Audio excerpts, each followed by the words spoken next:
ಗುಂಡೇಟಿನ ಮೂಲಕ ಒಬ್ಬನ ಸಾವು, ಒಂದು ಬ್ಯಾನರ್ ಕಟ್ಟುವಂತಹ ವಿಚಾರಕ್ಕೆ ನಡೆದಿರತಕ್ಕಂತಹ ರಾಜಕೀಯ ವೈಷಮ್ಯ, ರಾಜಕೀಯ ಜಿದ್ದಾಜಿದ್ದಿ, ರಾಜಕೀಯ ಪ್ರತಿಷ್ಠೆ, ಇದೆಲ್ಲದರ ಫಲವಾಗಿ ಆಗಿರ್ತಕ್ಕಂತಹ ಗಲಾಟೆ, ಗದ್ದಲ, ಗುಂಡೇಟು, ಲಾಠಿ ಚಾರ್ಜ್, ಅಲ್ಲಿ ಕಲ್ಲು ತೂರಾಟ, ದೊಣ್ಣೆ ಹಿಡಿದು ಬಡದಾಟ, ಕಣ್ಣಿಗೆ ಎರಚಿರ್ತಕ್ಕಂತಹ ಖಾರದ ಪುಡಿ, ಎಸೆದಿರುವಂತಹ ಪೆಟ್ರೋಲ್ ಬಾಂಬ್ಗಳು, ಇವೆಲ್ಲವೂ ಕೂಡ ಬಳ್ಳಾರಿಯಲ್ಲಿ ದ್ವೇಷದ ರಾಜಕೀಯ ಯಾವ ಮಟ್ಟಕ್ಕೆ ಬೆಳೆದು ನಿಂತಿದೆ ಅನ್ನೋದಕ್ಕೆ ಇರುವ ಸಾಕ್ಷಿ.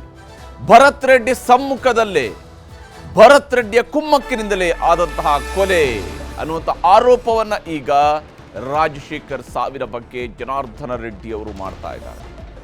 ಶ್ರೀರಾಮುಲು ಅವರು ಕೂಡ ಹೇಳ್ತಾ ಇದ್ದಾರೆ. ಬಳ್ಳಾರಿ ಫೈರಿಂಗ್ ಕೇಸ್ಗೆ ಈಗ ಟ್ವಿಸ್ಟ್ ಕೊಟ್ಟಿದ್ದಾರೆ ರೆಡ್ಡಿ ಬ್ರದರ್ಸ್. ಭರತ್ ರೆಡ್ಡಿ ಅರೆಸ್ಟ್ ಆಗೋವರೆಗೂ ಹೋರಾಟದ ಶಪಥವನ್ನ ತಾಳಿದ್ದಾರೆ. ಭರತ್ ರೆಡ್ಡಿಯನ್ನು ಅರೆಸ್ಟ್ ಮಾಡಲೇಬೇಕು ಅನ್ನುವಂಥದ್ದು ರೆಡ್ಡಿ ಬ್ರದರ್ಸ್ ಆಗ್ರಹ. ಜನಾರ್ದನ್ ರೆಡ್ಡಿಯ ಮನೆಯ ಮುಂಭಾಗದಲ್ಲಿ ನಡೆದಿರತಕ್ಕಂತಹ ಗಲಾಟೆ ಪ್ರಕರಣವನ್ನ ಕಳೆದ 7-8 ದಿವಸಗಳಿಂದಲೂ ಕೂಡ ನಿರಂತರವಾಗಿ ರಾಜಕೀಯವಾಗಿ ತಮ್ಮ ಎದುರಾಳಿಗಳ ವಿರುದ್ಧದ ದಾಳಿಯ ಅಸ್ತ್ರವಾಗಿ ಕೂಡ ಪ್ರಯೋಗ ಮಾಡ್ತಾ ಇದ್ದಾರೆ. ಈಗಾಗಲೇ ಪ್ರಾಣ ರಕ್ಷಣೆಗೆ ಬೇಕಾಗಿ ಓಡ್ತಾ ಇದ್ದಂತಹ ರಾಜಶೇಖರ್ ಗುಂಡೇಟಿಗೆ ಬಲಿಯಾಗಿದ್ದ. ಆದರೆ ಗುಂಡೇಟಿಗೆ ಬಲಿಯಾಗಿದ್ದಂತಹ ರಾಜಶೇಖರ್ನ ಸಾವಿಗೆ ಏನು ಕಾರಣ ಅನ್ನುವಂತಹ ವಿಚಾರಕ್ಕೆ ಸಂಬಂಧಪಟ್ಟಂತೆ ಈಗಾಗಲೇ ಆರೋಪ ಪ್ರತ್ಯಾರೋಪಗಳು ನಡೀತಾ ಇದ್ದಾವೆ. ಜನಾರ್ದನ್ ರೆಡ್ಡಿ ಅವರು ಬಹಳ ಹಿಂದೆ, ಸುಮಾರು 20 ವರ್ಷಗಳ ಹಿಂದೆ, 19 ವರ್ಷಗಳ ಹಿಂದೆ, 2006 ಐ ಥಿಂಕ್ ಜುಲೈ ಆಗಸ್ಟ್ ತಿಂಗಳಲ್ಲಿ ಒಂದು ವಿಡಿಯೋ ರಿಲೀಸ್ ಮಾಡಿದರು. ಅದೇ ಸ್ವರೂಪದಲ್ಲಿ ಇವತ್ತು, ಆವಾಗ ಇನ್ನೂ ಕೂಡ ವಿಡಿಯೋದ ಮೊದಲ ಹಂತಗಳ ಅಂಶ ಆಗಿತ್ತು, ಆದರೆ ಇವತ್ತು ಒಂದು ಪಕ್ಕಾ ವಿಡಿಯೋ ರಿಲೀಸ್ ಮಾಡಿದ್ದಾರೆ. ಯಾವ ಸ್ವರೂಪದಲ್ಲಿ ಗಲಾಟೆ ನಡೆದಿದೆ ಅನ್ನುವಂಥದ್ದನ್ನು ಅವರು ವಿವರಿಸಿದ್ದಾರೆ, ವಿಡಿಯೋವನ್ನು ತೋರಿಸಿದ್ದಾರೆ, ವಿಡಿಯೋದಲ್ಲಿ ಆ ವ್ಯಕ್ತಿಗಳನ್ನು ಗುರುತಿಸಿದ್ದಾರೆ, ಯಾರು ಎಲ್ಲಿ ಓಡಿ ಹೋಗ್ತಾ ಇದ್ದಾರೆ, ಯಾರು ಎಲ್ಲಿಂದ ಫೈರಿಂಗ್ ಮಾಡ್ತಾ ಇದ್ದಾರೆ, ಇವುಗಳನ್ನು ಜನಾರ್ದನ್ ರೆಡ್ಡಿ ಅವರು ಇವತ್ತು ತೋರಿಸಿದ್ದಾರೆ. ಫೈರಿಂಗ್ಗೆ ಟ್ವಿಸ್ಟ್ ಕೊಟ್ಟಿದ್ದಾರೆ. ಏನಿದು? ಜನಾರ್ದನ್ ರೆಡ್ಡಿಯವರ ವಿಡಿಯೋ ದಾಖಲೆಯನ್ನು ನಾವಿಲ್ಲಿ ಗಮನಿಸಬಹುದು. ಜನಾರ್ದನ ರೆಡ್ಡಿ ಮನೆ ಮುಂದಿನ ಗಲಾಟೆಯ ಮತ್ತೊಂದು ವಿಡಿಯೋ ವೈರಲ್ ಆಗಿದೆ. ಜನಾರ್ದನ್ ರೆಡ್ಡಿಯವರ ಮನೆ ಮುಂದಿನ ಮತ್ತೊಂದು ವಿಡಿಯೋ ವೈರಲ್ ಆಗಿದೆ.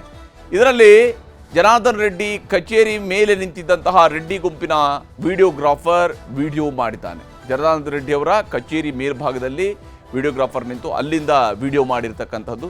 ವಿಡಿಯೋಗ್ರಾಫರ್ ಸೆರೆ ಹಿಡಿದಿರತಕ್ಕಂತಹ ವಿಡಿಯೋ ರಿಲೀಸ್ ಮಾಡಿದ್ದಾರೆ ಈಗ ರೆಡ್ಡಿ ಬ್ರದರ್ಸ್. ಆ ಮೂಲಕ ತಮ್ಮದೇ ಆದಂತಹ ವಿಡಿಯೋವನ್ನು ಬಿಡುಗಡೆ ಮಾಡಿದ್ದಾರೆ. ಆ ವಿಡಿಯೋದ ಮೂಲಕವಾಗಿ ಅವರು ಏನು ನಡೆದಿದೆ ಅನ್ನುವಂಥನ್ನು ತೋರಿಸುವಂತಹ ಪ್ರಯತ್ನವನ್ನು ಮಾಡ್ತಾ ಇದ್ದಾರೆ. ವಿಶೇಷವಾಗಿ ಈ ಫೈರಿಂಗ್ಗೆ ಸಂಬಂಧಪಟ್ಟಂತೆ ಟ್ವಿಸ್ಟ್ ಕೊಟ್ಟಿದ್ದಾರೆ.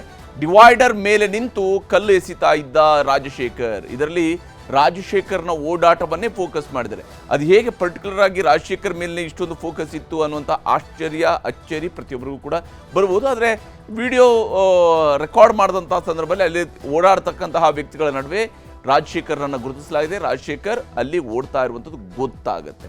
ಹಾಗೆಯೇ ಆತನ ಹಿಂಭಾಗದಲ್ಲಿ ಆಗ್ತಾ ಇರುವಂತಹ ಫೈರಿಂಗ್ ಕೂಡ ಕಾಣಿಸುತ್ತೆ, ಅಲ್ಲಿ ಫೈರಿಂಗ್ ಆಗ್ತಾ ಇರುವಂಥದ್ದು ಕೂಡ ಕಾಣಿಸುತ್ತೆ. ಆದರೆ ಇದು ಯಾವ ಸ್ವರೂಪದಲ್ಲಿ ಆತ ಸಾವಿಗೀಡಾದ ಅನ್ನೋದಕ್ಕೆ ಮತ್ತು ಅದಕ್ಕೆ ನಿಖರವಾಗಿ ಏನು ಕಾರಣ ಅನ್ನೋದರ ಬಗ್ಗೆ ಇನ್ನೂ ಸ್ಪಷ್ಟತೆ ಸಿಕ್ಕಿಲ್ಲ. ಹಾಗಿದ್ರೂ ಕೂಡ ಕಲ್ಲು ಎಸಿತಾ ಇದ್ದಂಥ ರಾಜಶೇಖರ್ಗೆ ಪೊಲೀಸರ ಲಾಠಿ ಏಟು ಬಿದ್ದಿರುವಂಥದ್ದು ಕೂಡ ಗೋಚರಿಸಿದೆ. ಯಾಕೆಂದರೆ ಪೊಲೀಸರು ಅಲ್ಲಿ ನಿಂತಿದ್ದಂಥವ್ರನ್ನ ಚದುರಿಸುವಂತಹ ಪ್ರಯತ್ನವನ್ನು ಮಾಡಿದ್ದಾರೆ. ಹಾಗೆ ಚದುರಿಸುವಂತಹ ಪ್ರಯತ್ನ ಮಾಡಿದಾಗ ಅಲ್ಲಿ ರಾಜಶೇಖರ್ ಇದ್ದಿದ್ದು ಸ್ಪಷ್ಟ ಇದೆ. ರಾಜಶೇಖರ್ಗೆ ಗುಂಡೇಟು ಬಿದ್ದ ವಿಡಿಯೋವನ್ನು ಈಗಾಗಲೇ ಜನಾರ್ದನ್ ರೆಡ್ಡಿ ಅವರು ಕೂಡ ತೋರಿಸಿದ್ದಾರೆ. ರಾಜಶೇಖರ್ಗೆ ಗುಂಡೇಟು ಬಿದ್ದಂತಹ ವಿಡಿಯೋವನ್ನು ತೋರಿಸಿದ್ದಾರೆ. ಗುಂಡೇಟು ಬಿದ್ದ ಬಳಿಕ ಅಲ್ಲಿ ಚೀರಾಡ್ತಾನೆ ರಾಜಶೇಖರ್, ಚೀರಾಡ್ತಾ ಬರ್ತಿರುವಂಥದ್ದು ಕೂಡ ಗೊತ್ತಾಗುತ್ತೆ. ಆತನಿಗೆ ಗುಂಡೇಟು ಬಿದ್ದ ತಕ್ಷಣ, ತಗುಲಿದ ತಕ್ಷಣ ಭರತ್ ರೆಡ್ಡಿ ಗನ್ ಮ್ಯಾನ್ ಹಾರಿಸಿದಂತಹ ಗುಂಡು ಬಿದ್ದಿದೆ ಅನ್ನುವಂಥದ್ದು ಈಗ ರೆಡ್ಡಿ ಅವರು ಮಾಡ್ತಾ ಇರುವಂತಹ ಆರೋಪ. ಆತ ಭರತ್ ರೆಡ್ಡಿಯ ಆಪ್ತರ ಗನ್ ಮ್ಯಾನ್ ಅಲ್ಲ, ಅದು ಭರತ್ ರೆಡ್ಡಿಯ ಗನ್ ಮ್ಯಾನ್. ಭರತ್ ರೆಡ್ಡಿಯ ಗನ್ ಮ್ಯಾನ್ ಹಾರಿಸಿದಂತಹ ಗುಂಡದು, ಅದರಲ್ಲಿನೇ ರಾಜಶೇಖರ್ ಸತ್ತಿದ್ದಾನೆ ಅನ್ನುವಂಥ ಆರೋಪವನ್ನು ಮಾಡ್ತಾ ಇದ್ದಾರೆ. ಮತ್ತು ಭರತ್ ರೆಡ್ಡಿಯ ಸಮ್ಮುಖದಲ್ಲೇ, ಭರತ್ ರೆಡ್ಡಿಯ ಕುಮ್ಮಕ್ಕಿನಿಂದಲೇ ಈ ದಾಳಿ ನಡೆದಿದೆ. ಇದು ರೆಡ್ಡಿ ಬ್ರದರ್ಸ್ ಮಾಡ್ತಾ ಇರುವಂತಹ ಆರೋಪ. ಭರತ್ ರೆಡ್ಡಿ ಗನ್ಮ್ಯಾನ್ ಹಾರಿಸಿದಂತಹ ಗುಂಡು ಬಿದ್ದಿದೆ ಅನ್ನುವಂತಹ ಆರೋಪವನ್ನು ಮಾಡ್ತಾ ಇದ್ದಾರೆ.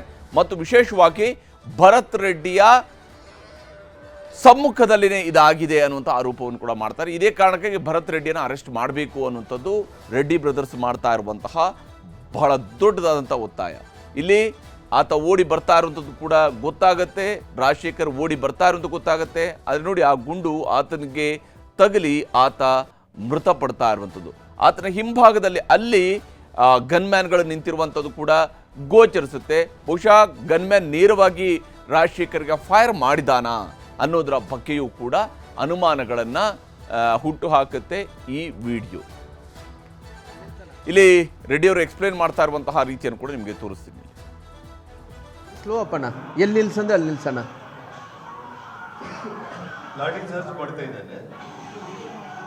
ಈ ಪೊಲೀಸ್ ಹೊಡಿತಾ ಇದ್ದಾನೆ ನೋಡೋಣ, ಗ್ರೀನ್ ಶರ್ಟ್ ಪೊಲೀಸ್, ಆ ಹುಡುಗೆಲ್ಲ ಪೊಲೀಸೇ.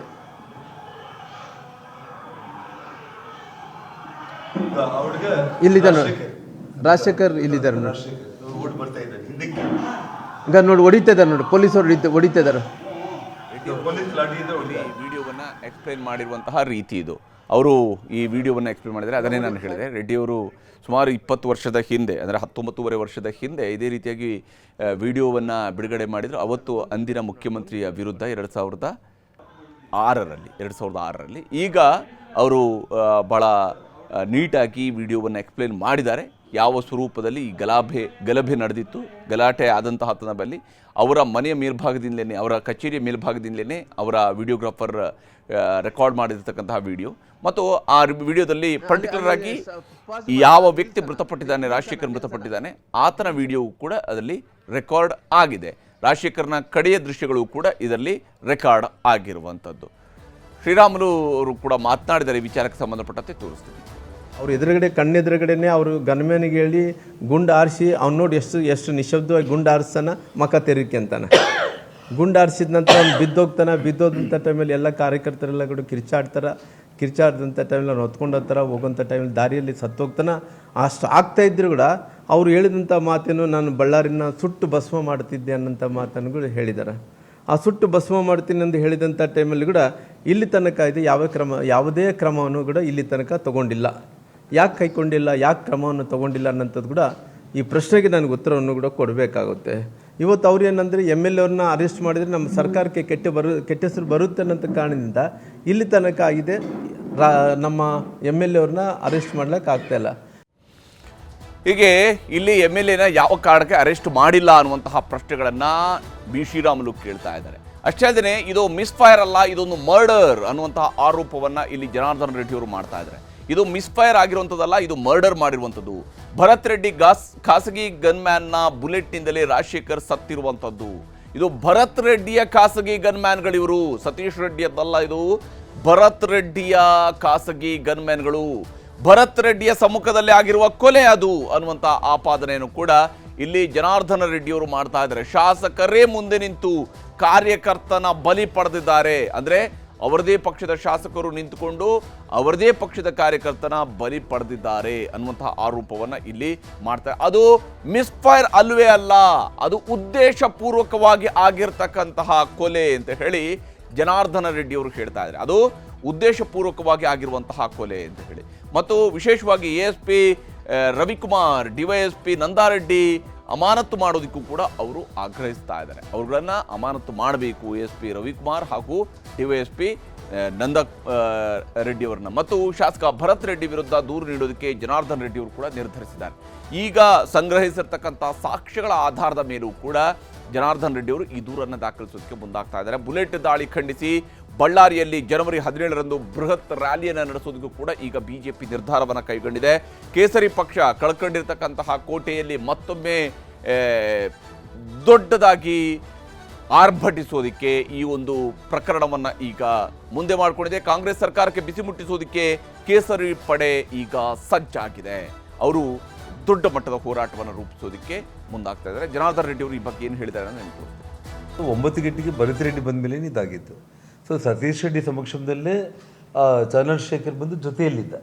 ಆವಾಗ ಅವನು ಮುಗಿಸ್ಬಿಡಬೇಕಾಗಿತ್ತು. ಅವನಿಗೆ ದೇವರು ಆಯುಷ್ ಭಾಳ ಗಟ್ಟಿಯಾಗಿ ಕೊಟ್ಟಿದ್ದಾನೆ, ಅವನು ಬದುಕಿದ್ದಾನೆ. ಸೊ ಭರತ್ ಜೊತೆ ಬಂದಿರುವಂಥ ರಾಜಶೇಖರ್ ರೆಡ್ಡಿನ ಇವರು ಕೊಲೆ ಮಾಡಿಸಿದ್ದು ತಾವೇ ನೋಡಿದ್ದೀರಿ. ಗನ್ಮ್ಯಾನ್ಗೆ ಆ ಹುಡುಗನಿಗೆ ಮಧ್ಯದಲ್ಲಿ ಯಾರೂ ಕೂಡ ಇಲ್ಲ. ಮತ್ತು ಆ ಹುಡುಗ ತಿರುಗಿ ವಾಪಸ್ ಓಡೋಗ್ತಾ ಇದ್ದಾನೆ. ಆದರೆ ತಪ್ಪಿಸ್ಕೊಂಡು ಪೊಲೀಸ್ ಲಾಠಿ ಗಲಾಟೆಗಳೆಲ್ಲ ಅವನೇ ಓಡೋಗ್ತಾ ಇದ್ದಾನೆ. ಹಿಂದೆಯಿಂದನೇ ಇವರು ಫೈರ್ ಮಾಡಿ ಕೊಲೆ ಮಾಡಿರುವಂಥದ್ದು ತಾವು ಕಣ್ಣಾರು ನೋಡಿರೋ ಕಾರಣ ಶ್ರೀರಾಮುಲು ಹೇಳಿದಾಗೆ ತಕ್ಷಣ ಒಂದು ಕ್ಷಣ ಕೂಡ ತಡೆ ಮಾಡಿದ್ದೇನೆ. ಭರತ್ ರೆಡ್ಡಿ ಇರುವಂಥ ಅವನ ಸಮಕ್ಷಮದಲ್ಲೇ ಇದು ನೇರವಾಗಿ ಕೊಲೆನೇ ಆಗಿರುವಂಥದ್ದು, ಇದರಲ್ಲಿ ಎರಡನೇ ಮಾತೇ ಇಲ್ಲ. 17ನೇ ತಾರೀಕು ಬಳ್ಳಾರಿಯಲ್ಲಿ ದೊಡ್ಡ ಮಟ್ಟದ ಒಂದು ಪ್ರತಿಭಟನಾ ರ್ಯಾಲಿ ಹಮ್ಮಿಕೊಳ್ಳೋದಕ್ಕೆ ನಿನ್ನೆ ರಾಜ್ಯಾಧ್ಯಕ್ಷರು ವಿಜೇಂದ್ರ ಅವರು ನನಗೆ ಫೋನ್ ಮೂಲಕ ತಿಳಿಸಿದ್ದಾರೆ. ಆ ವಿಷಯದಲ್ಲಿ ಇವತ್ತು ಸಂಜೆ ಒಳಗಡೆ 17 ಜನವರಿ ಬಳ್ಳಾರಿಯಲ್ಲಿ ಒಂದು ದೊಡ್ಡ ಪ್ರತಿಭಟನಾ ರ್ಯಾಲಿ ಅಂದರೆ ಅದು ಸಮಾವೇಶ ಕೂಡ ಆಗುತ್ತೆ. ಹೀಗೆ ಪ್ರತಿಭಟನಾ ರ್ಯಾಲಿ ಸಮಾವೇಶವನ್ನು ನಡೆಸೋದಕ್ಕೆ ಮುಂದಾಗ್ತೀವಿ ಅನ್ನುವಂಥದ್ದನ್ನು ಈಗಾಗಲೇ ಜನಾರ್ದನ್ ರೆಡ್ಡಿ ಅವರು ಘೋಷಣೆ ಮಾಡಿದ್ದಾರೆ. ಆ ಮೂಲಕ ಬಳ್ಳಾರಿಯಲ್ಲಿ ನಿಂತು ಬಳ್ಳಾರಿಯಿಂದಲೇ ಕಾಂಗ್ರೆಸ್ ಸರ್ಕಾರಕ್ಕೆ ಬಿಸಿ ಮುಟ್ಟಿಸೋದಕ್ಕೆ ಪ್ಲಾನ್ ಅನ್ನು ಮಾಡ್ಕೊಂಡಿದ್ದಾರೆ. ಇದರ ನಡುವೆ IGPಯನ್ನ ಎತ್ತಂಗಡಿ ಮಾಡಲಾಗಿದೆ. ಹೊಸ SP ಈಗ ಬಳ್ಳಾರಿಗೆ ನಿಯೋಜನೆ ಮಾಡಲಾಗಿದೆ. IGP ಆಗಿರುವಂತಹ ವರ್ತಿಕಾ ಕಟಿಯಾರ್ ಅವರನ್ನ ಈಗ ಸರ್ಕಾರ ಎತ್ತಂಗಡಿ ಮಾಡಿದೆ. ಬಳ್ಳಾರಿ ವಲಯದ IGP ವರ್ತಿಕಾ ಕಟಿಯಾರ್ ಅವರನ್ನ ಎತ್ತಂಗಡಿ ಮಾಡಲಾಗಿದೆ. ಮತ್ತು ವಿಶೇಷವಾಗಿ ಬಳ್ಳಾರಿ ವಲಯದ ನೂತನ IGP ಆಗಿ ಡಾಕ್ಟರ್ PS ಹರ್ಷ ಅವರನ್ನ ನೇಮಕ ಮಾಡಲಾಗಿದೆ. ಡಾಕ್ಟರ್ PS ಹರ್ಷ ಅವರನ್ನ ಈಗ IGP ಬಳ್ಳಾರಿ ವಲಯ. ಅಮಾನತುಗೊಂಡಿರುವಂತಹ SP ಪವನ್ ನೆಜ್ಜೂರ್ ವಿರುದ್ಧ ಸರ್ಕಾರಕ್ಕೆ ವರ್ತಿಕಾ ಕಟಿಯಾರ್ ಅವರು ವರದಿಯನ್ನು ಕೊಟ್ಟಿದ್ರು. ಪವನ್ ನೆಜ್ಜೂರ್ ಅವರ ನಿರ್ಲಕ್ಷ್ಯದ ಬಗ್ಗೆ ಈ ಗಲಾಟೆ ನಡೀತಾ ಇದ್ರೂ ಕೂಡ ಅವರು ಕ್ರಮ ವಹಿಸುವುದಕ್ಕೆ ಮುಂದಾಗಿರಲಿಲ್ಲ ಅನ್ನುವಂಥದ್ರ ಬಗ್ಗೆ ವರ್ತಿಕಾ ಕಟಿಯಾರ್ ಅವರು ಸರ್ಕಾರಕ್ಕೆ ವರದಿಯನ್ನು ಒಪ್ಪಿಸಿದ್ರು. ಆದರೆ SP ಕೂಡ ಮೊದಲೇ ಸ್ಥಳಕ್ಕೆ ವರ್ತಿಕಾ ಕಟಿಯಾರ್ ಅವರು ತಲುಪಿದ್ರು. IGP ಅವರು ಅಲ್ಲಿಗೆ ಸ್ಥಳಕ್ಕೆ ತಲುಪಿದ್ರು. ಅವರು ಕೂಡ ಈ ಪರಿಸ್ಥಿತಿಯನ್ನು ನಿಯಂತ್ರಿಸೋದಕ್ಕೆ ವಿಫಲರಾಗಿದ್ರು ಅಂತ ಹೇಳಿ IGP ವರ್ತಿಕಾ ಕಟಿಯಾರ್ ಅವರು ಪರಿಸ್ಥಿತಿಯನ್ನು ನಿಭಾಯಿಸೋದಕ್ಕೆ ವಿಫಲರಾಗಿದ್ರು ಅನ್ನೋ ಕಾರಣಕ್ಕಾಗಿ ದಿನಕ್ಕೊಂದು ವಿಡಿಯೋ ವೈರಲ್ ಆಗ್ತಾ ಇದ್ರೂ ಕೂಡ IGP ಅವರು ಯಾವುದೇ ಕ್ರಮವನ್ನು ಕೈಗೊಳ್ಳೋದಕ್ಕೂ IGP ಅವರಿಂದ ಸಾಧ್ಯ ಆಗಿಲ್ಲ ಅನ್ನುವ ಕಾರಣಕ್ಕಾಗಿ ಈಗ ಅವರನ್ನ ಅಮಾನತುಗೊಳಿಸುವಂತಹ ಕೆಲಸ, ಅವರನ್ನು ವರ್ಗಾವಣೆ ಮಾಡ್ತಕ್ಕಂತಹ ಕೆಲಸವನ್ನು ಸರ್ಕಾರ ಮಾಡಿದೆ. ಈಗಾಗಲೇ SP ಅಮಾನತುಗೊಳಿಸಿತ್ತು, IGP ಅವರನ್ನ ವರ್ಗಾವಣೆ ಮಾಡಿದೆ. 2 ಗುಂಪಿನಿಂದ 26 ಜನರನ್ನು ಬಂಧಿಸಿ ಪೊಲೀಸರು ಕೈ ತೊಳ್ಕೊಂಡಿದ್ದಾರೆ. ಈ ಪ್ರಕರಣಕ್ಕೆ ಸಂಬಂಧಪಟ್ಟಂತೆ ಆ ಕಡೆ ಕಾಂಗ್ರೆಸ್ಸು, ಈ ಕಡೆ BJPಯ ಕಾರ್ಯಕರ್ತರುಗಳನ್ನು ಒಟ್ಟು 26 ಮಂದಿಯನ್ನು ಅರೆಸ್ಟ್ ಮಾಡಿ ಪೊಲೀಸರು ಕೈ ತೊಳ್ಕೊಂಡಿದ್ದಾರೆ. ಎಷ್ಟು ಬಾರಿ ಫೈರಿಂಗ್ ನಡೆದಿದೆ ಅನ್ನೋದ್ರ ಬಗ್ಗೆಯೂ ಕೂಡ ಈವರೆಗೆ ಯಾವುದೇ ರೀತಿಯ ಸ್ಪಷ್ಟತೆ ಪೊಲೀಸರಿಂದ ಸಿಕ್ಕಿಲ್ಲ. ಆದರೆ ಎಷ್ಟು ಬಾರಿ ಇಲ್ಲಿ ಫೈರಿಂಗ್ ಆಗಿದೆ ಅನ್ನೋದು ಕೂಡ ಗೊತ್ತಾಗಿಲ್ಲ ಅನ್ನುವಂತಹ ಕಾರಣಕ್ಕಾಗಿ ಎಲ್ಲ ಅಂಶಗಳನ್ನು ಮುಂದಿಟ್ಟುಕೊಂಡು ಘಟನೆ ನಡೆದ 5 ದಿನದ ಬಳಿಕ, ಅಂದರೆ ನೋಡಿ ಎಷ್ಟು ನಿರ್ಲಕ್ಷ್ಯ ಇದೆ ಈ ಪ್ರಕರಣದ ತನಿಖೆ ವಿಚಾರದಲ್ಲಿ ಅನ್ನೋದು ಗೊತ್ತಾಗುತ್ತೆ. ಘಟನೆ ನಡೆದ 5 ದಿನದ ಬಳಿಕ ಸ್ಥಳಕ್ಕೆ ಬಾಂಬ್ ನಿಷ್ಕ್ರಿಯ ದಳದವರು ಬಂದಿದ್ದಾರೆ. ಮೊದಲ ದಿವಸವೇ, ಈ ಘಟನೆ ನಡೆದಂತಹ ಮೊದಲ ದಿವಸವೇ ಶ್ರೀರಾಮುಲು ಅವರು ಆರೋಪವನ್ನು ಮಾಡಿದ್ದಾರೆ. ಪೆಟ್ರೋಲ್ ಬಾಂಬ್ಗಳನ್ನು ಬಳಕೆ ಮಾಡಿದ್ದಾರೆ. ಬಾಟಲಿಗಳಿಗೆ ಪೆಟ್ರೋಲ್ ಸುರಿದು ಅವುಗಳಿಗೆ ಬೆಂಕಿ ಹಚ್ಚಿ ಬಿಸಾಕ್ತಾ ಇದ್ದದನ್ನು ನೋಡಿದ್ದೆ ಅನ್ನುವಂಥ ಆರೋಪವನ್ನು ಮಾಡಿದ್ದಾರೆ. ಅಷ್ಟೇ ಅಲ್ಲದೆ ರೆಡ್ಡಿ ಅವರ ಮನೆ ಮುಂದೆ ಪೆಟ್ರೋಲ್ ಬಾಂಬ್ಗಳು ಈ ಕಡೆಯಿಂದ ಆ ಕಡೆಗೆ ಹಾರಿಸ್ತಾ ಇದ್ದಂಥದ್ದು ಕೂಡ ವಿಡಿಯೋಗಳಲ್ಲಿ ಸ್ಪಷ್ಟವಾಗಿ ಗೋಚರಿಸ್ತಾ ಇತ್ತು. ಇದರಲ್ಲಿ ರೆಡ್ಡಿ ಆಪ್ತರು ಕೂಡ ಪೆಟ್ರೋಲ್ ಬಾಂಬ್ ಎಸೆದಿದ್ದಾರೆ ಅನ್ನುವಂಥ ಆರೋಪ ಇತ್ತು. ಇಷ್ಟೆಲ್ಲ ಇದ್ರೂ ಕೂಡ ಪೆಟ್ರೋಲ್ ಬಾಂಬ್ಗಳ ಎಸೆತಾ ಇದ್ರು ಅನ್ನೋಂಥದ್ದು ಗೊತ್ತಿದ್ರೂ ಕೂಡ ಬಾಂಬ್ ನಿಷ್ಕ್ರಿಯ ದಳ ಘಟನೆ ನಡೆದ 5ನೇ ದಿನಕ್ಕೆ ಬಂದಿದೆ. ಅಂದರೆ ಇಲ್ಲಿ ಬಾಂಬ್ ನಿಷ್ಕ್ರಿಯ ದಳವನ್ನು ಕರೆಸಿಕೊಳ್ಳೋದಕ್ಕೆ ವಿಳಂಬ ಆಗಿದೆಯಾ, ಯಾವ ಕಾರಣಕ್ಕೆ ವಿಳಂಬ ಆಗಿದೆ, ಎಲ್ಲ ವಿಚಾರಗಳು ಕೂಡ ಗಮನಾರ್ಹವಾಗಿರುತ್ತದೆ. ಯಾಕಂದರೆ ರಾಜಶೇಖರ್ ಪೋಸ್ಟ್ ಮಾರ್ಟಮ್ ಅಂತ್ಯ ಸಂಸ್ಕಾರದ ಬಗ್ಗೆಯೂ ಕೂಡ ಪ್ರತಿಪಕ್ಷಗಳವರು ಅನುಮಾನವನ್ನು ವ್ಯಕ್ತಪಡಿಸ್ತಾ ಇದ್ದಾರೆ. ವಿಶೇಷವಾಗಿ ಜನಾರ್ದನ್ ರೆಡ್ಡಿ ಅವರನ್ನ ಸಿಕ್ಕಿಸೋದಕ್ಕಾಗಿ 2ನೇ ಬಾರಿ ಪೋಸ್ಟ್ ಮಾರ್ಟಮ್ ಮಾಡಲಾಗಿದೆ ಅನ್ನುವಂಥ ಗಂಭೀರ ಆರೋಪವನ್ನು HD ಕುಮಾರಸ್ವಾಮಿ ಅವರು ಮಾಡಿದ್ದಾರೆ. ಹೀಗಾಗಿ ಪ್ರತಿಪಕ್ಷಗಳ ಆರೋಪ ಒತ್ತಡದಿಂದಾಗಿ IGP ವರ್ಗಾವಣೆಗೆ ಈಗ ಸರ್ಕಾರ ಮುಂದಾಗಿದೆ. ಸರ್ಕಾರ ಈಗ IGPಯನ್ನು ಆ ಸ್ಥಳದಿಂದ ವರ್ಗಾವಣೆ ಮಾಡಿದೆ ಮತ್ತು ಅಲ್ಲಿಗೆ ಹೊಸ IGP ಅವರನ್ನ ನಿಯೋಜನೆ ಮಾಡಲಾಗಿದೆ. ಡಾಕ್ಟರ್ PS ಹರ್ಷ ಅವರು ಹೊಸ IGPಯಾಗಿ ಅಲ್ಲಿ ಅಧಿಕಾರ ಸ್ವೀಕರಿಸಿದಂಗೆ ಮಾತನಾಡಿದ್ದಾರೆ, ತೋರಿಸ್ತೀನಿ. ನಾನು ನಮ್ಮ ಅಧಿಕಾರಿಗಳೊಂದಿಗೆ ಸಂವಾದ ನಡೆಸಿ ಕೇವಲ ಒಂದು ಘಟನೆ ಬಗ್ಗೆ ಮಾತ್ರ ಅಲ್ಲ, ವ್ಯಾಪಕವಾಗಿ ಏನು ಕಾನೂನು ಸುವ್ಯವಸ್ಥೆಯ ವಿಚಾರವಾಗಿ, ಅಪರಾಧಗಳ ವಿಚಾರವಾಗಿ, ಜನಸ್ನೇಹಿಯಾಗಿ ಏನು ನಮ್ಮ ಇಲಾಖೆ ಸೇವೆಗಳನ್ನ ಕೊಡಬಹುದು ಆ ವಿಚಾರವಾಗಿ ನಾನು ವಿಶದವಾಗಿ ಅವರೊಂದಿಗೆ ಚರ್ಚೆ ಮಾಡಿ ಮುಂದಿನ ದಿನಗಳಲ್ಲಿ ತಮಗೆ ವಿವರವಾದ ಮಾಹಿತಿ ನಾನು ತಿಳ್ಕೊಳ್ತೇನೆ. ಇದಕ್ಕೆ ಭೌತಿಕವಾಗಿ ನಾನು ಹೋಗಿ ಕೆಲವು ಸ್ಥಳಗಳನ್ನ ಪರಿಶೀಲನೆ ಮಾಡಬೇಕಾಗ್ತದೆ, ಅಧಿಕಾರಿಗಳೊಂದಿಗೆ ವಿಚಾರ ವಿನಿಮಯ ಮಾಡಬೇಕಾಗ್ತದೆ, ಕಡತಗಳನ್ನ ನೋಡಬೇಕಾಗ್ತದೆ. ಹಾಗಾಗಿ 1-2 ದಿನಗಳಲ್ಲಿ ಸರ್ಕಾರ ಹೊಸ ಪೊಲೀಸ್ ವರಿಷ್ಠಾಧಿಕಾರಿಯವ್ರನ್ನೂ ನೇಮಕ ಮಾಡಿರೋದ್ರಿಂದ ಅವರು ಬಂದು ವರದಿ ಮಾಡ್ತಾರೆ. ಹೀಗೆ ಡಾಕ್ಟರ್ ಪಿ ಎಸ್ ಹರ್ಷ ಅವರು ಈ ಘಟನೆಯ ಬಗ್ಗೆ ತಮ್ಮ ವಿವರಣೆಯನ್ನು ನೀಡಿದ್ದಾರೆ. ಮತ್ತೊಂದು ಕಡೆ ಗೃಹ ಸಚಿವರು ಮತ್ತು ಮುಖ್ಯಮಂತ್ರಿಯವರು ಕೂಡ ಇದರ ಬಗ್ಗೆ ಮಾತನಾಡಿದ್ದಾರೆ. IGP ವರ್ಗಾವಣೆಯ ಬಗ್ಗೆಯೂ ಕೂಡ ಈಗಾಗಲೇ ಚರ್ಚೆಗಳಾಗ್ತಾ ಇರುವಂಥ ಕಾರಣಕ್ಕಾಗಿ ಅದಕ್ಕೂ ಕೂಡ ಉತ್ತರವನ್ನು ಕೊಟ್ಟಿದ್ದಾರೆ. ಬ್ಯಾನರ್ನ ಬಿಚ್ಚಾಕ್ದವ್ರು ಯಾರ್ರೀ? ಅದೇ ಪ್ರಚೋದನೆ. ಬಳ್ಳಾರಿನಲ್ಲಿ ಗಲಾಟೆ ಆಗಬೇಕಾದ್ರೆ, ಒಬ್ಬ ಸಾಯಬೇಕಾದ್ರೆ ಪ್ರಚೋದನೆ ಮಾಡಿದವ್ರು ಯಾರು? ಅಸೂಯೆ ತಡ್ಕೊಳಕ್ಕಾಗಲ್ಲ ಅವ್ರ ಕೈನಲ್ಲಿ. IG ಟ್ರಾನ್ಸ್ಫರ್ ಆಗಿದೆ. ವರ್ತಿಕಾ ಕಟಿಯಾರ್ ಅವರನ್ನು ಟ್ರಾನ್ಸ್ಫರ್ ಮಾಡಿದ್ದಾರೆ. ಆಮೇಲೆ ಅವರ ಜಾಗಕ್ಕೆ ಹರ್ಷ ಅಂತಕ್ಕಂಥವ್ರನ್ನ ಅವರು ಕೂಡ IG ಅವರನ್ನು ನೇಮಕ ಮಾಡಿದ್ದಾರೆ, ಟ್ರಾನ್ಸ್ಫರ್ ಮಾಡಿದ್ದಾರೆ. ನೀವು ಹೆಂಗೆ ಬೇಕಾದರೂ ಅದನ್ನು ಇಂಟರ್ಪ್ರಿಟ್ ಮಾಡ್ಕೊಳ್ರಪ್ಪ. ಟ್ರಾನ್ಸ್ಫರ್ ಮಾಡಿದ್ದಾರೆ ಮುಖ್ಯಮಂತ್ರಿಗಳು, ಅವರು DPR ಅವ್ರಿಗೆ ಬರೋದ್ರು ಟ್ರಾನ್ಸ್ಫರ್ ಮಾಡಿದ್ದಾರೆ. ಹೀಗೆ ಇಲ್ಲಿ ವರ್ಗಾವಣೆ ವಿಚಾರ ಅನ್ನುವಂಥದ್ದು CM ಅವರ ಪರಮಾಧಿಕಾರಕ್ಕಾಗಿ ಮಾಡಿದ್ದಾರೆ ಅನ್ನುವಂಥ ವಿವರಣೆಯನ್ನು ಗೃಹ ಸಚಿವರು ಕೊಟ್ಟಿದ್ದಾರೆ. ಆದರೆ ಏನೇ ಇದ್ರೂ ಕೂಡ ಈ ಪ್ರಕರಣದ ನಂತರನೇ ಇಮಿಡಿಯೇಟ್ ಆಗಿ ಅವ್ರನ್ನ ವರ್ಗಾವಣೆ ಮಾಡೋದ್ರಿಂದಾಗಿ ಸಹಜವಾಗಿಯೇ ಇದು ಬಳ್ಳಾರಿಯ ಗಲಭೆಯನ್ನು ನಿಭಾಯಿಸುವುದರಲ್ಲಿ ವಿಫಲರಾಗಿರುವಂಥ ಕಾರಣಕ್ಕಾಗಿಯೇ ವರ್ತಿಕಾ ಕಟಿಯಾರ್ ಅವರನ್ನು ವರ್ಗಾವಣೆ ಮಾಡಿ ಅಲ್ಲಿಗೆ ಡಾಕ್ಟರ್ PS ಹರ್ಷ ಅವರನ್ನು ನಿಯೋಜನೆ ಮಾಡಲಾಗಿದೆ. ಆದರೆ ತನಿಖೆ ವ್ಯಾಪಕವಾಗಿ ನಡೀಲೇಬೇಕಾಗಿದೆ. ಯಾಕಂದರೆ ಒಬ್ಬ ವ್ಯಕ್ತಿ ಇದರಲ್ಲಿ ಸಾವಿಗೀಡಾಗಿದ್ದಾನೆ. ಸತ್ತವರು ಕಾಂಗ್ರೆಸ್ನ ಕಾರ್ಯಕರ್ತ ಆಗಿರುವಾಗ ಪ್ರಕರಣವನ್ನು ಮುಚ್ಚಿ ಹಾಕುವಂತಹ ಕೆಲಸವನ್ನು ಸರ್ಕಾರದ ಕಡೆಯಿಂದಲೂ ಕೂಡ ಆಗಬಾರ್ದು. ಪ್ರಕರಣದಲ್ಲಿ ನಿಖರವಾದಂಥ ತನಿಖೆ ನಡೀಬೇಕು. ಹೊಸ ವಿಡಿಯೋ ಸಾಕ್ಷಿಗಳಿದ್ದಾವೆ. ಅಲ್ಲಿ ರಾಜಶೇಖರ್ ಓಡಿ ಬರ್ತಾ ಇದ್ದಂತಹ ಸಾಕ್ಷ್ಯವನ್ನು ಜನಾರ್ದನ್ ರೆಡ್ಡಿ ಅವರು ಕೊಟ್ಟಿದ್ದಾರೆ. ಜನಾರ್ದನ್ ರೆಡ್ಡಿ ಅವರ ಮೇಲೆ ಸರ್ಕಾರಕ್ಕೆ ಅಥವಾ ಕಾಂಗ್ರೆಸ್ನವರಿಗೆ ಅಸಮಾಧಾನಗಳಿರ್ಬೋದು, ಆಕ್ಷೇಪಗಳಿರ್ಬೋದು, ಅವರ ಬಗ್ಗೆ ಟೀಕೆಗಳಿರ್ಬೋದು. ಆದರೆ ಅವರು ಕೊಟ್ಟಿರ್ತಕ್ಕಂಥ ಸಾಕ್ಷ್ಯವನ್ನು ಕೂಡ ಗಂಭೀರವಾಗಿ ಪರಿಗಣಿಸಬೇಕಾಗತ್ತೆ. ಆದರೆ ಒಂದು ಅಂಶ ಪದೇ ಬರುವಂಥದ್ದು, ಇಲ್ಲಿ ಇವರು ಸುದ್ದಿಗೋಷ್ಠಿಯ ಮೂಲಕವಾಗಿ ಇಂತಹ ಸಾಕ್ಷ್ಯಗಳನ್ನು ಬಿಡುಗಡೆ ಮಾಡುವಂಥವರು ನಿಜಕ್ಕೂ ಪೊಲೀಸರಿಗೆ ಈ ಸಾಕ್ಷ್ಯಗಳನ್ನು ಸಮರ್ಪಕವಾಗಿ ಒದಗಿಸಿದಾರಾ? ಅದನ್ನು ಪೊಲೀಸರು ಕೂಡ ಸಮರ್ಪಕವಾಗಿ ಮಹಜರು ಮಾಡಿ ಅದನ್ನು ತಮ್ಮ ವಶಕ್ಕೆ ಪಡ್ಕೊಂಡಿದ್ದಾರಾ? ಅಥವಾ ಇವರು ಕೇವಲ ರಿಲೀಸ್ ಮಾಡಿ ನಂತರ ಪೊಲೀಸರಿಗೆ ಕೊಡೋರಿದ್ದಾರೆ? ಯಾಕಂದರೆ ಇವೆಲ್ಲವೂ ಕೂಡ ಬಹಳ ಕ್ರೂಷಿಯಲ್ ಆಗಿರ್ತಕ್ಕಂಥ ಸಾಕ್ಷ್ಯಗಳಾಗ್ತವೆ. ಆ ಸಾಕ್ಷ್ಯಗಳ ವಿಚಾರದಲ್ಲಿ ಆ ಸಾಕ್ಷ್ಯಗಳ ಪಾವಿತ್ರ್ಯತೆಯನ್ನು ಉಳಿಸ್ಕೊಳ್ತಾರಾ? ಈ ಪ್ರಶ್ನೆಗಳು ಕೂಡ ಈ ಪ್ರಕರಣಕ್ಕೆ ಸಂಬಂಧಪಟ್ಟಂತೆ